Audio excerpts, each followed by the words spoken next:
An ambitious defence plan of more than $850 billion has been agreed by the majority of EU countries to support Ukraine.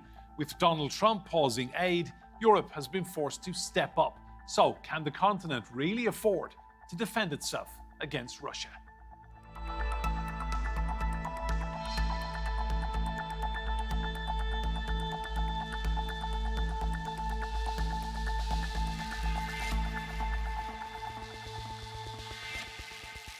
Hello and welcome to Roundtable. I'm Enda Brady. Now, the French President Emmanuel Macron has warned that Europe is at a turning point in history as its leaders strategize on how to defend the continent against Russia, but without the United States.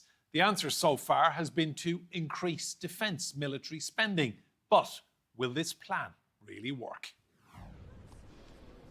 EU leaders have rallied together to dramatically increase military spending in response to Trump's shock decision to suspend all aid to Ukraine. We all want a peace through strength, a just and lasting peace, but a peace from a position of strength. And this is also in the interest of President Trump. The EU has unveiled an $867 billion rearmament plan to deter Russian aggression and stand by Ukraine. The defence plan includes $162 billion of EU loans to its governments. They will help fund air missiles, artillery systems, ammunition and drones. The remaining $705 billion would come from EU states increasing their defence spending by 1.5% of national GDP over 4 years.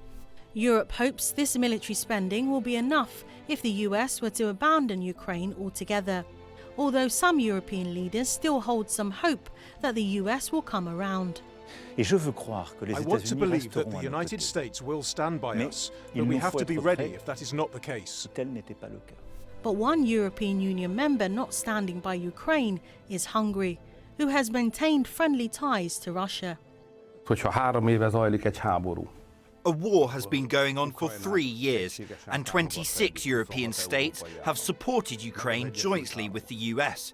Yet the Russians are still winning on the front line. So if Washington stops funding the war, why would the other 26 states have a better chance of finishing it? Despite the outsider of Hungary, Europe remains united to ramp up its defence capabilities. But would it be enough against Russia? Well, let's meet today's guests. Joining me in the studio, we have Edward Knudsen. He's a researcher in international relations. That's at the University of Oxford. In Kyiv, Alina Frolova. She is Deputy Chairperson at the Centre for Defence Strategies and Ukraine's former Deputy Defence Minister. And in Washington, D.C., we have Michel. He's former Director for NATO Policy and non-resident Senior Fellow at the Finnish Institute of International Affairs. You're all very welcome to Roundtable. Alina, I want to come to you first. We're hearing a lot of talk of Europe being at a turning point in its history. Is that the right way of looking at all of this defence spending and where we're going? Well, definitely. First of all, welcome everybody and thank you for inviting me. And definitely we're in some point, but I don't expect from this point some kind of solution or peace deal or even ceasefire. I more expect that finally many negotiators like Europe and our partner states will understand that we have no option to accept the deal which is proposed by Putin and delivered by Trump to Ukraine. So I think that's something which we will see. It would be like a crystallization of the position of Europe and Ukraine and more fast moving forward than peace deal.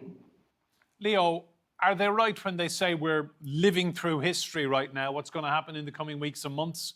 Europe is at a turning point.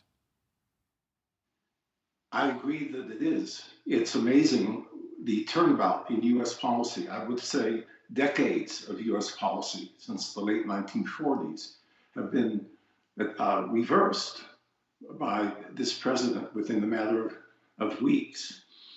It's shocking to hear an American president repeat the talking points that come out of the Kremlin about President Zelensky being a so-called dictator, or that Ukraine was somehow responsible for the war.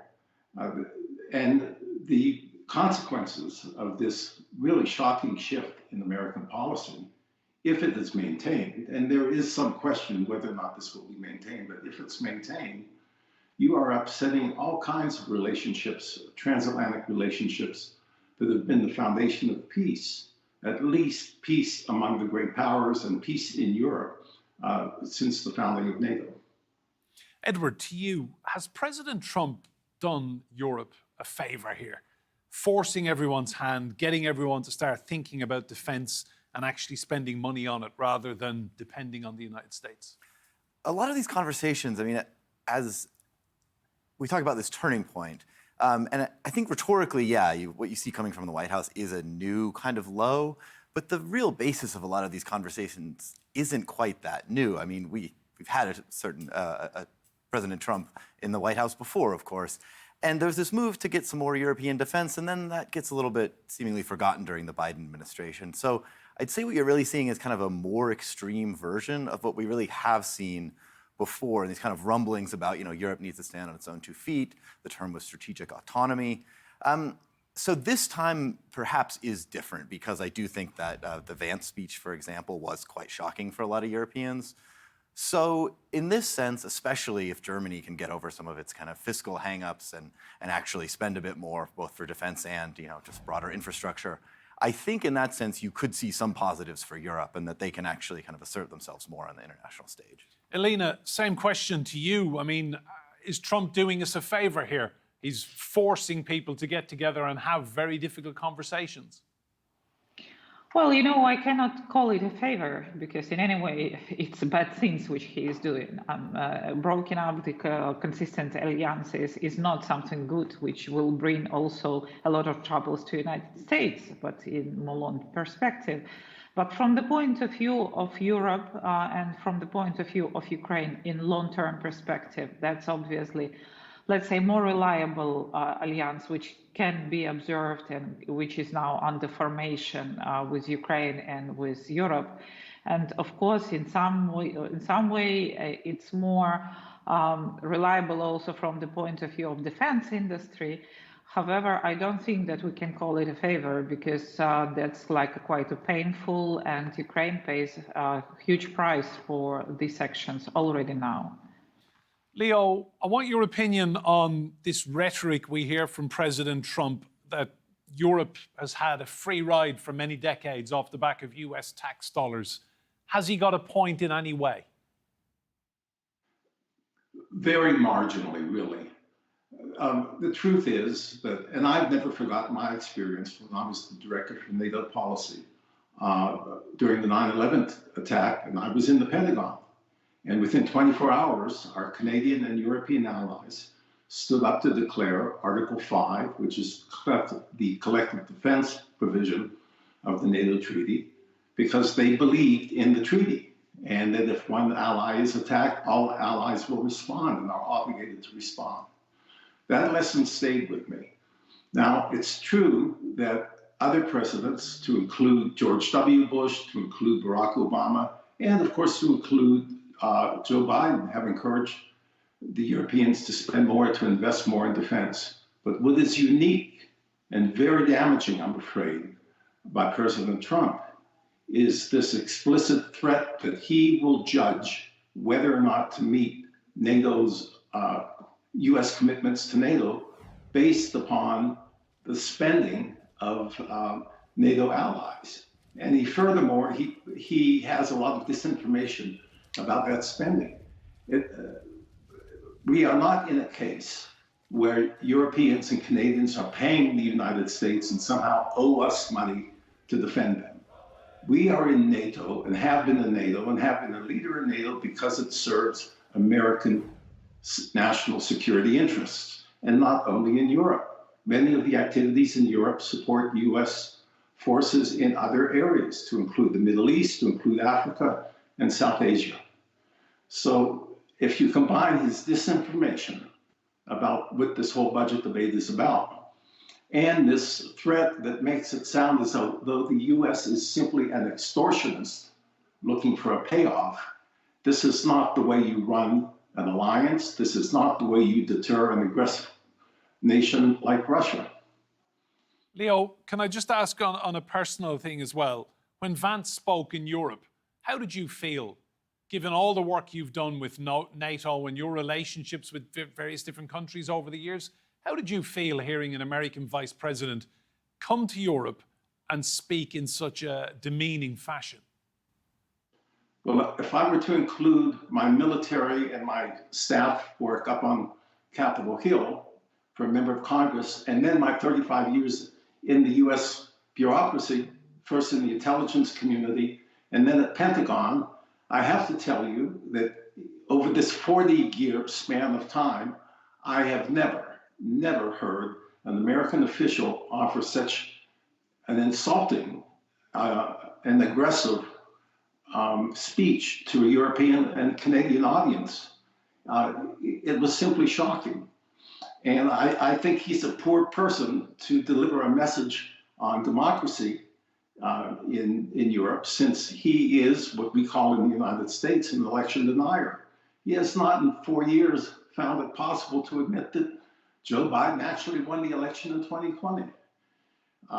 When it comes to speaking truth and not disinformation and so forth, this so-called free speech argument that he's put forward, this is a vice president who lied and frankly admitted to it that Haitian refugees in the United States were stealing and eating the pets of their white neighbors in Ohio. He was even denounced by the Republican governor of Ohio. So the message is wrong, and the messenger, I would say, was very flawed. Edward, whatever the merits of the message, we got the message. Where does the money come from now in terms of Europe's increased defence spending? Because France is skint, the UK has no money, and Germany has a debt ceiling. So a lot has to change. Absolutely. And the current proposal that's come out of the European Commission, which has about a 800 billion estimate, has two main components. One is 150 million in loans or so, and the other 650 million is a bit of a fudge, really, because that's relaxing fiscal rules at the European level, which then doesn't guarantee funding, but opens it up to EU countries to spend more themselves. They still actually have to do it. When we talk about EU defense spending, we're mostly talking about the sum of member state defense spending. And so that rightly brings it to this question of the individual states, as you talk about. Some of that will just have to be borrowed. The other conversation is, does that come from kind of social cuts? I think that's a really big risk and could undermine any kind of democratic support for a more autonomous foreign policy. So I think that's probably not the way to go. The German case is very interesting because the sums there being discussed that would kind of bypass their debt brake are really significant and could really, actually be this kind of turning point, Zeitenwende, that Olaf Scholz announced that might actually be executed by his successor in Friedrich Merz. As of now, it looks like the Greens are blocking the proposal. The CDU and SPD say we're still negotiating, TBD on actually what happens with that. But that would be a very large amount that could actually unlock some of these changes and increased expenditure that's kind of estimated to get the EU to a more autonomous place. Alina, given everything you and your country have lived through in the past 3 years plus, how important do you think it is that Europe gets ready to face Putin? Well, I think it's extremely important because if you remember everything, we've been speaking about that from the very beginning, that this is not only about Ukraine only, this is about Europe, and Europe should be more ready even to deter and to defend itself, not just oppose the direct threat. And we see how long it took already now to stimulate defense industry. You see the difference between how Ukrainian industry is developing and how the European is developing. Because part of this problem is not only absence of money, but this is a lot of restrictions and limitations which are regulating defense industry, which are regulating military sphere. And we do understand why it happened, because the Europe lived through quite a long peacetime and they adjusted their system to the peacetime. But now the last call is here, and they need to rethink approach to the investment, rethink approach to the restrictions and limitation, opening know-how. For example, now Ukraine opened its know-how in military production, which are owned by government, for private companies. They said that if governmental companies doesn't have a capability to produce more, then we're ready to share the technology, we're ready to share a know-how just to produce more with private companies. And this is some kind of like, different type of approach. Most of the drones in Ukraine produced not because of investments, it's produced because people started to do that. They saw the perspective. Private business will always find the money. So it's about readiness of population, resilience of country, readiness of defense industry, and readiness to take the risky, decisions and fast decisions. And this is also important because time is here crucial. Leo, how close do you think the rest of Europe is to an even bigger confrontation with Vladimir Putin? I think it's very possible. I think, and in part, unfortunately, President Trump and some of his moves may be responsible for this. Mr. Putin is probably feeling a little bit more confident now and willing, ironically, to pursue his aggression in Ukraine than he was a few weeks ago, because he's seen how the US president is determined to do things quickly. And we have a saying in the United States, if you want it done badly, it will be done badly. So what is, in addition to the rhetoric that we've seen, it's quite amazing and frankly quite shocking that the US president would, after a meeting that didn't go well, for which he is largely responsible for why that meeting deteriorated, virtually immediately cut off remaining military assistance that had been authorized under the previous law, under the previous administration, and even just as seriously, if not more seriously, cut off very important intelligence flows to Ukraine. So this has made it more difficult for Ukraine to defend itself, to defend its citizens, its infrastructure, and more difficult to target the Russian arms which are aimed against them. Having said all of that, I certainly do welcome the European commitments, which are not quite yet clear in terms of the finances, but also I would emphasize the need for speed. It takes time to produce weapons, and we don't have a lot of time. By the US interruption of its aid flow, Ukraine will have fewer air and missile defense systems. They will have less access to intelligence, reconnaissance, and surveillance capabilities, where the US simply has far more capacity than the Europeans. And to include other things like long-range fires, famous attack of missiles, and so forth. These things take time. And Europe, I'm glad to see they're getting their act together. I think they're mainly getting their act together under the pressure of Vladimir Putin, not Donald Trump. But they really have to work hard to turn the promises and the financing into equipment flows to help Ukraine defend its sovereignty and its independence. Edward, everyone in Europe is looking for unity and cohesiveness. Yet we have two European Union member states in Hungary and Slovakia who you could question their public commitment to EU defence budgets. How much of an issue is that we've got divisions inside the EU?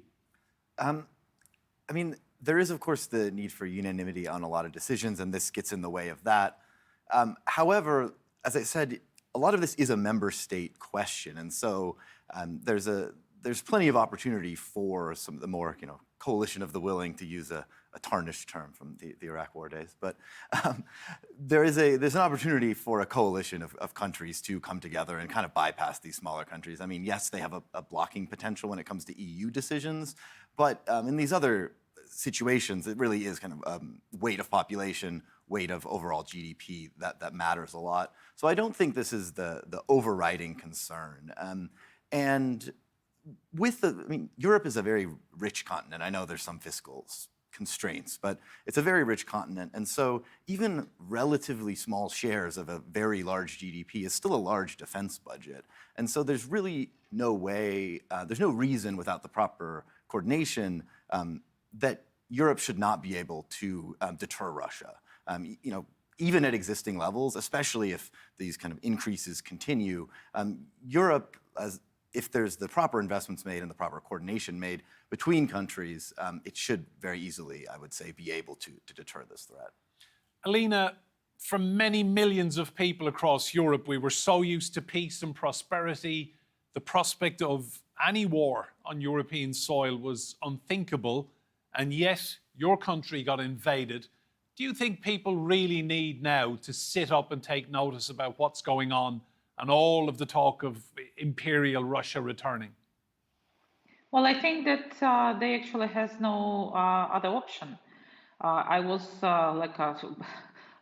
joking, let's say so, that we easy to make a decision because we don't have options. We need to survive. And I think that something like that is coming to Europe now, that they have no other options and they need to grow up in many cases and to start to think about the a current situation, about possibilities, non-standard approaches. Let's say that Europe has more than twice population than the United States, and Europe is 50 times, almost 50 times bigger GDP than Russia. So all the figures saying that Europe is bigger, richer, and more capable from their background than, for example, Russia or some other states. However, the difficulty here is that we don't know how far US policy will migrate. Yes, now we see only assistance to Russia in many cases. We don't know what else we will see in the nearest future. I'm absolutely sure that we will see soon how US is leaving NATO and taking the troops out of Europe. And I don't think that there would be enough time for Europe to get into this position slowly. So the game is already open. Europe already there. If they will ignore this, if population will ignore this, well, the troubles would be much bigger than they are now. Leo, do you think, hand on heart, President Trump will leave NATO? I don't think that he will leave the alliance, meaning withdraw from the treaty. It's not impossible he could try to do that. In the end of 2023, Congress tried to put a roadblock by passing a law that was signed by then President Biden, saying that the president could not leave the NATO treaty without an affirmative vote by 2/3 of the Senate or by an act of Congress, meaning a majority vote in both houses. So the level to do that, the threshold to do that is quite high. However, that it does not prevent the president from taking actions, because he is the commander-in-chief, taking actions to decrease the confidence that our NATO allies have that the US will be there to help deter Russia and, if necessary, to defend against Russia.